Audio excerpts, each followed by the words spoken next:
Para receber todas as novidades do canal, inscreva-se e se curtir o vídeo, clique em gostei.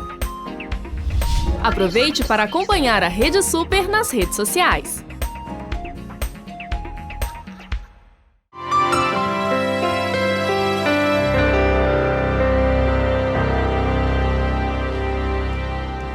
E o Vida em Família pronto para você com a nossa querida amiga, parceiríssima Vanessa Rezende, a nossa psicopedagoga. Vanessinha, como vai? Tudo bem com você? Marquinhos, os meninos? Tudo bem, graças a Deus. Uma honra, uma alegria conviver com essa família tão especial.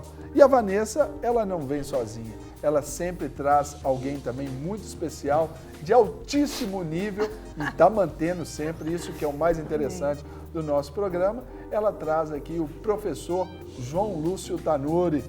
João Lúcio, seja bem-vindo ao nosso Tudo Um Pouco. Tudo bem, João? Tudo bem, graças a Deus. Como é que está lá a Helena, os meninos? Tudo em paz. Tudo certinho? Tudo, a pequena congregação lá. Ali já é um núcleo da Igreja Batista ali, né? Aqui em Belo Horizonte, né, João? É isso aí, estamos lá firme e forte.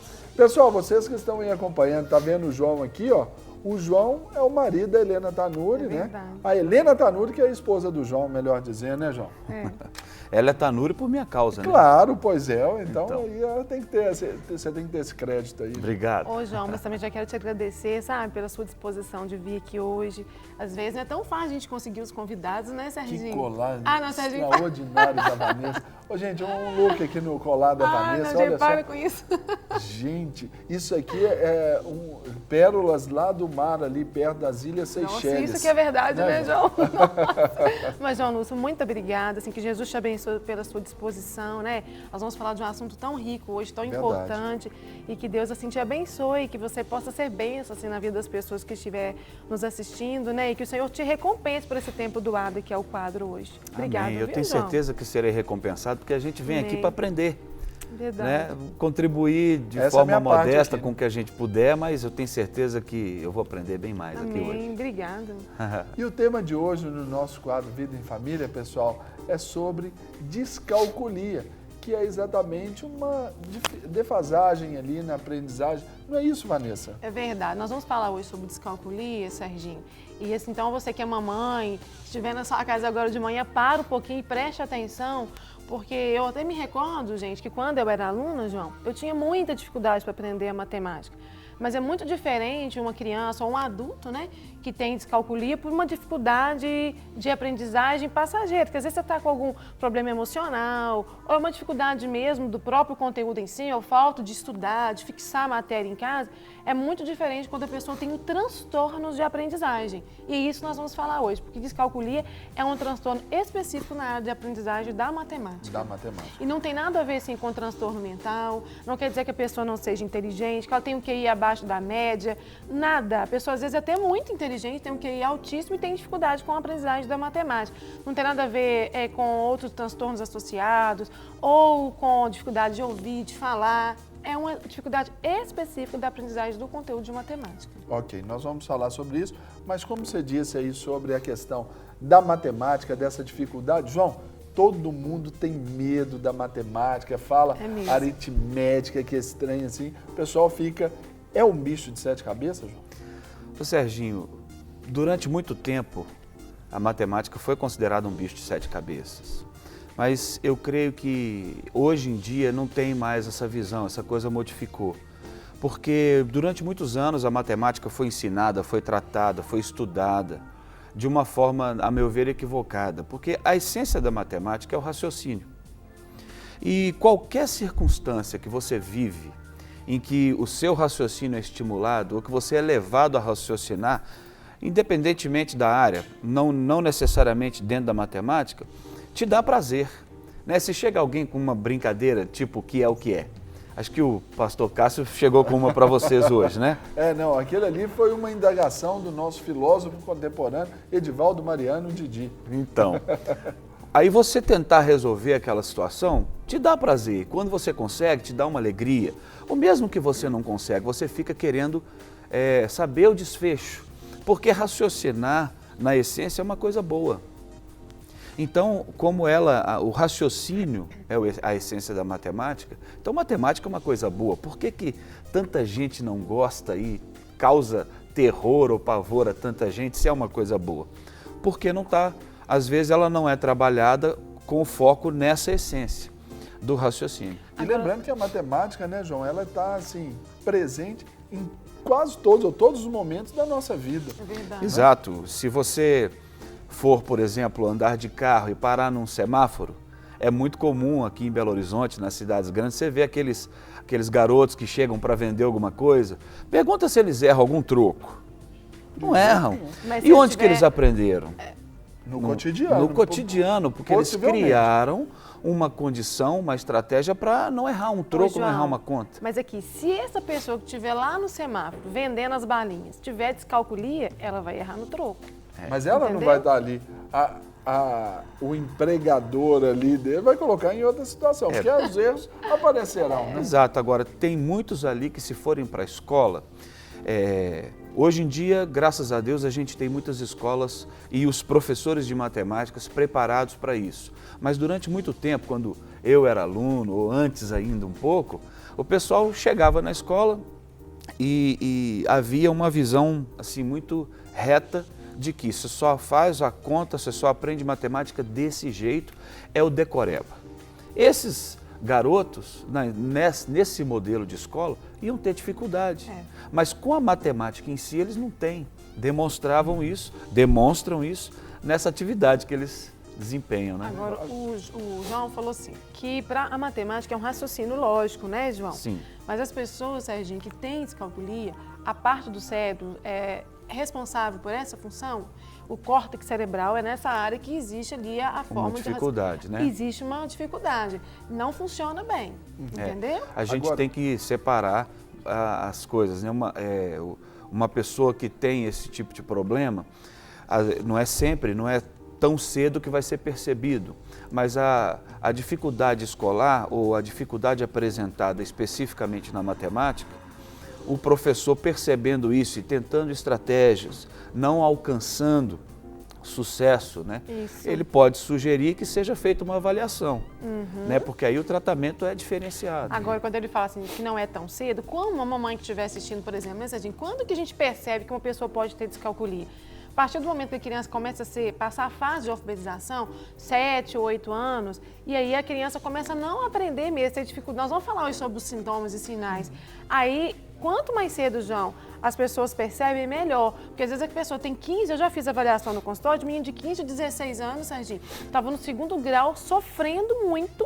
E aí a gente vai fazer a intervenção e percebemos que a pessoa tinha descalculia. Então, existem sinais, nós vamos falar hoje no decorrer do quadro, que as pessoas podem observar, os pais vão estar atentos para poder descobrir se o filho tem, ajudar, né, a perceber se o filho tem ou não. Por isso que é tão importante como o nosso quadro Vida em Família, como que é importante a presença dos pais, né, a família acompanhar os filhos, porque se os pais não acompanham, eles dificilmente vão perceber esses sintomas de uma descalculia. Vão achar que o filho está com preguiça, que ele não estuda, e geralmente pode até ter preguiça, pode até ter o déficit de atenção, porque quando as pessoas têm descalculia, a descalculia vem associada muitas vezes ao TDAH, que nós já falamos tantas vezes aqui no quadro, mas o pai só percebe e acompanha quando ele tem tempo para doar os filhos, para estar em casa. Agora, né? Vanessa, você disse anteriormente, não sendo a descalculia uma deficiência mental. Qual seria a causa, então, né, esse início da descalculia aí? Isso, assim, os cientistas, eles estão estudando muito, Serginho, sobre esse assunto, e sim, são várias ideias e hipóteses em relação à descalculia, mas o que está sendo mais enfatizado hoje é que essa parte que eu falei há pouco tempo atrás, né? O córtex cerebral é a parte do cérebro onde funciona a lógica, o raciocínio matemático.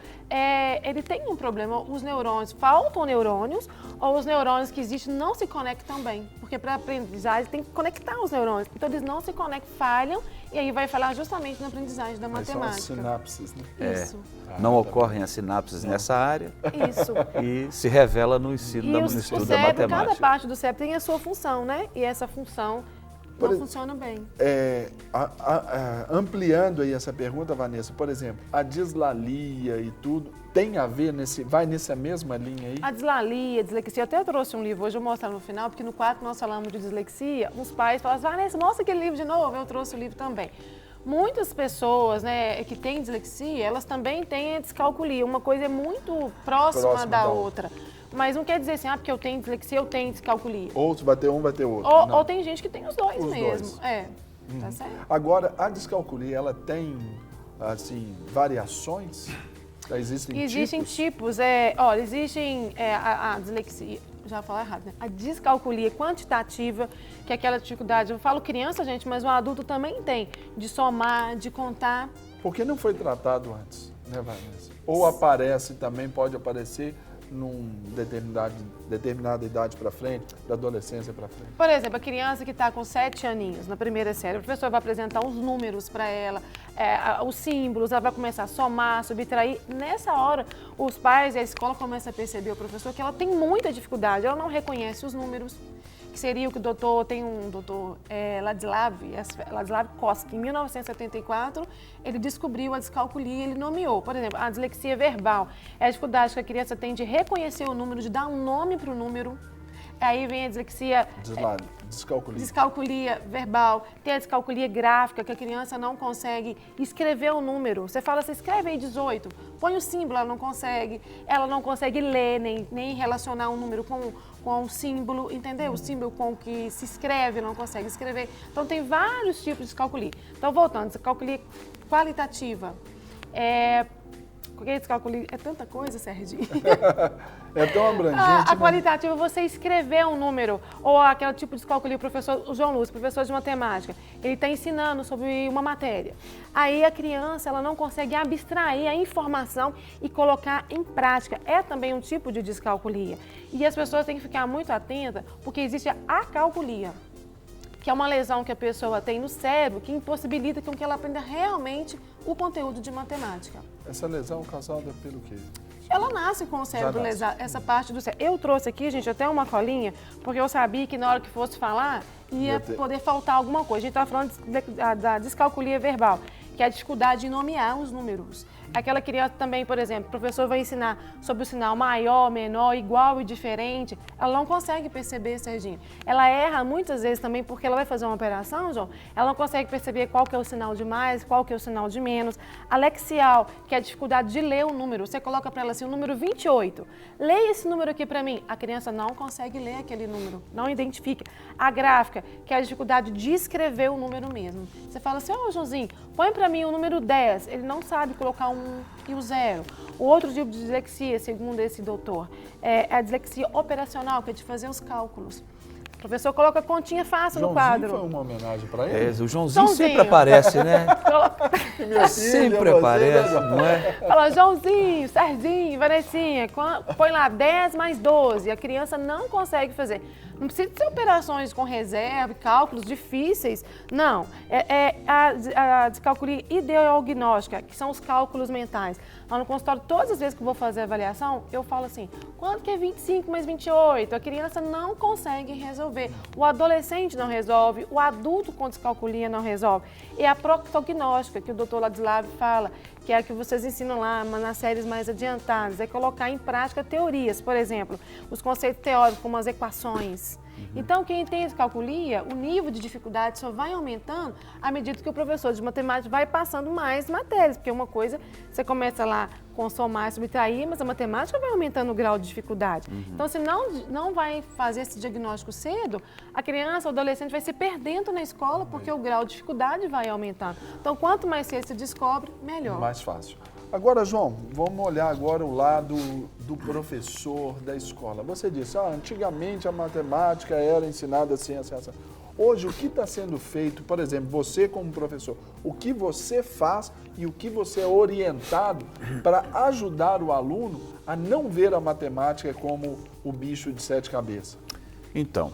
É mais iniciativa própria ou já é corporativa? Começou com iniciativa própria, mas hoje em dia os professores que são formados na área de matemática já têm uma consciência a respeito disso e o foco do ensino da matemática hoje é para que seja tratada a matemática na sua essência, que é tratando o raciocínio. E uma coisa muito importante nessa situação é você aproveitar a experiência própria do aluno.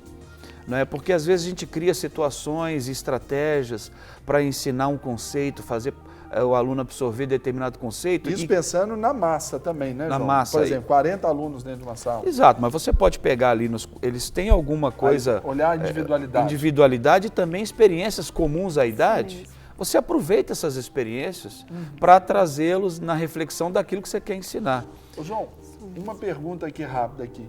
Hoje, com esse avanço da tecnologia, os estímulos que os nossos meninos têm, isso está ajudando ou está piorando ali, talvez? Por exemplo, antes a gente gravava número de telefone de todo mundo, a gente fazia muita conta. Agora o celular está sempre à mão, você vai lá, pega...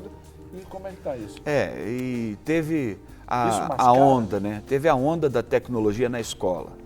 E teve um momento em que todo mundo disse, não, tem que ter tecnologia na escola de qualquer forma, temos que usar projetor, temos que fazer mídia, né? Temos que usar a multimídia.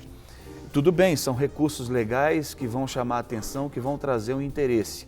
Mas você usar os recursos simplesmente para usá-los, sem ter uma estratégia boa, acaba passando e não tendo aquele efeito de chegar ao ensino, à aprendizagem. Não se retira o tutano ali da coisa. Então você tem que ter inteligência e estratégia para usar isso, não usar por usar. É igual contextualizar as coisas. Também teve a época na escola que tudo tinha que contextualizar. Era a minha época lá no colégio. Só que às vezes se criava uma situação tão irreal, tão forçação de barra, que não cumpria o objetivo.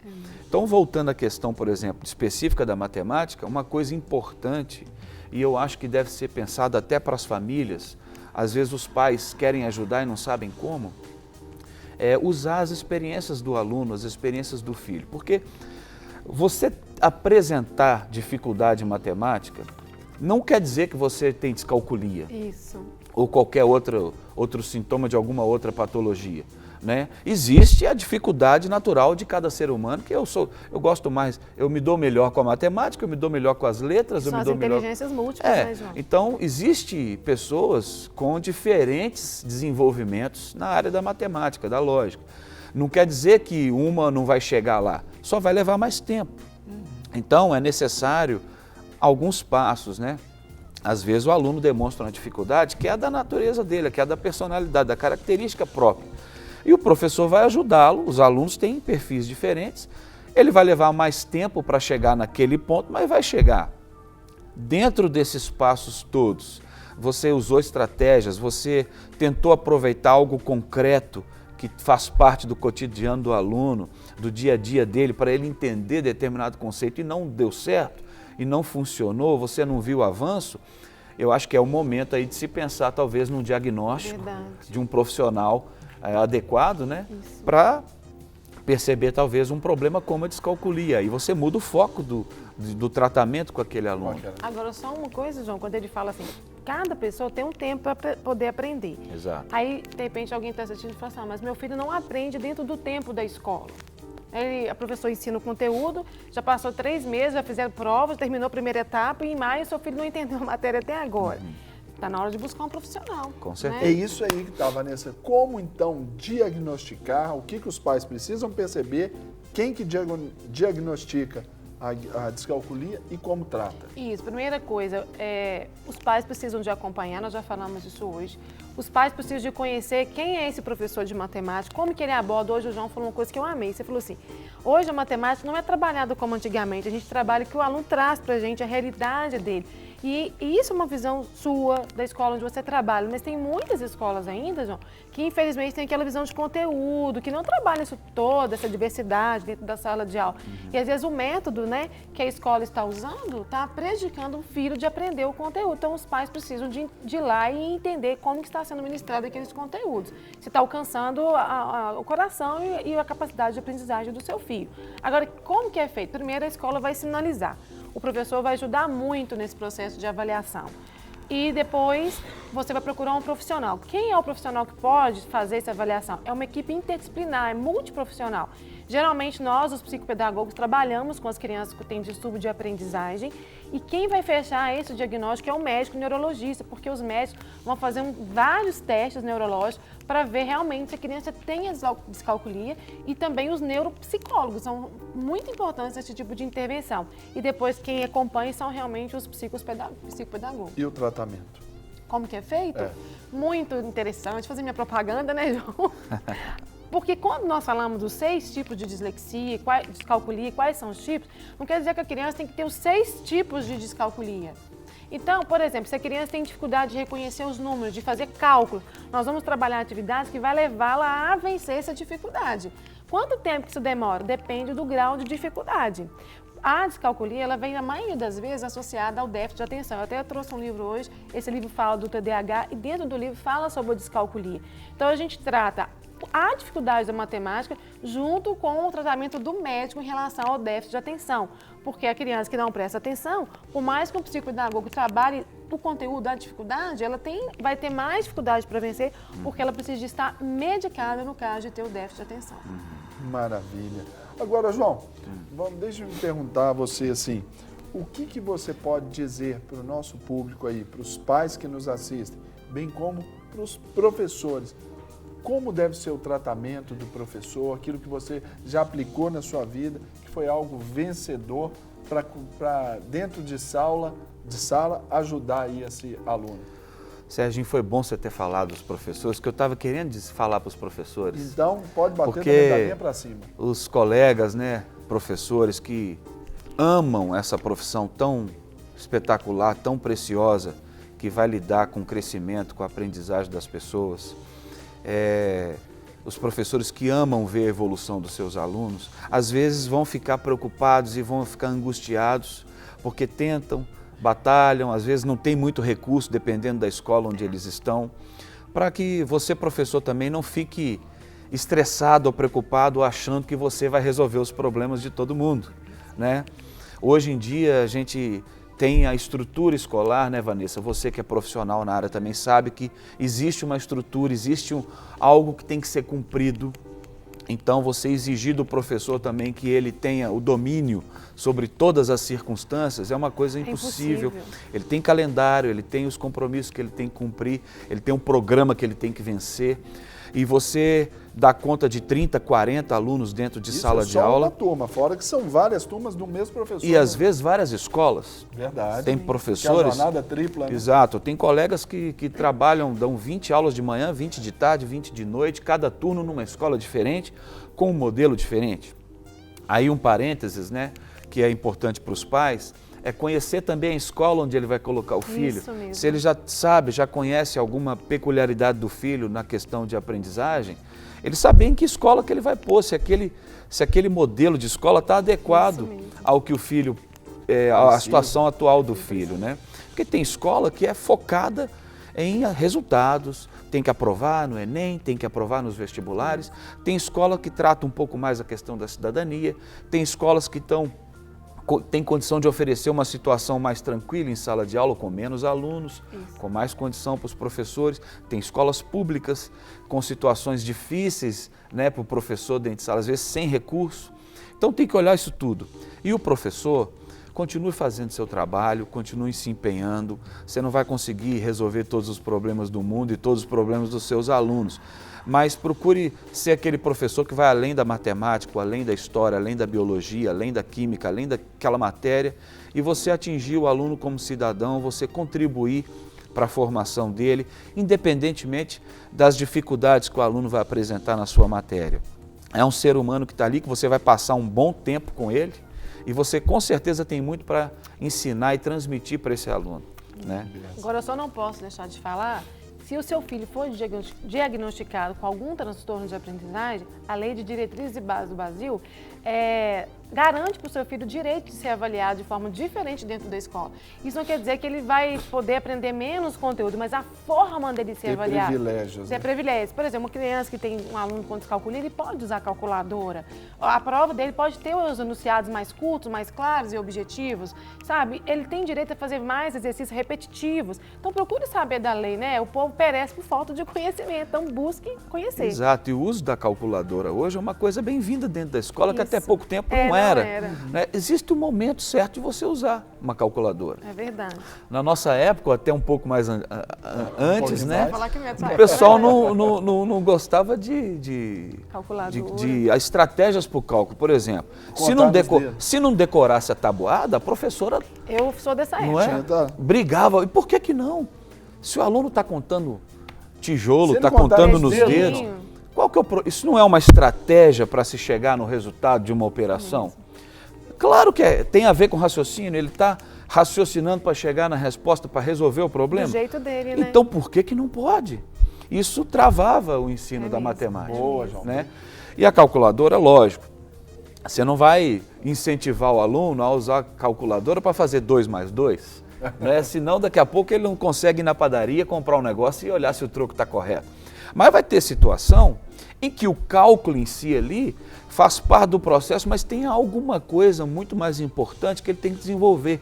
Então, é um acessório, é uma coisa que vai auxiliar. Nesse sentido, é muito bom. Agora, hoje não vai dar tempo, Serginho, a gente falar quais são os sinais e os sintomas que uma criança vai emitir para saber, para o pai saber se ela tem descalculia. Mas isso tudo, assim, existem livros que falam sobre isso.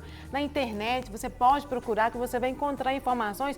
Como que eu sei se meu filho tem descalculia? Tem a lista de sintomas e sinais que você pode procurar no Google, né? Dar uma pesquisadazinha que você vai descobrir, que vai te ajudar bastante. Vanessa, então mostra pra gente essas indicações maravilhosas desse livro que você traz. Ô, Deixa Serginho, segurar eu trouxe aqui que esse o livro, nosso- Distraído e a Mil por Hora, porque esse livro fala de TDAH. E dentro desse livro nós temos informações sobre os distúrbios de aprendizagem. Como na maioria das vezes, quem tem TDAH com déficit de atenção tem distúrbio de aprendizagem, lê esse livro, você vai juntar as duas coisas, vai ficar melhor. Você vai saber sobre descalculia e sobre o déficit de atenção e hiperatividade. Que legal. E esse outro Esse livro livro não também. é sobre descalculia, mas é sobre dislexia, que muita gente pediu para eu trazer para mostrar novamente, que a gente falou no quadro sobre dislexia, eu mostrei e o pessoal pediu para mostrar novamente. Coisa quando é boa, pode repetir, não tem problema. Esse livro é não. muito bom. Fala Isso tudo aí sobre estão dislexia. essas indicações da nossa querida Vanessa. Para receber todas as novidades do canal, inscreva-se. E se curtir o vídeo, clique em gostei. Aproveite para acompanhar a Rede Super nas redes sociais.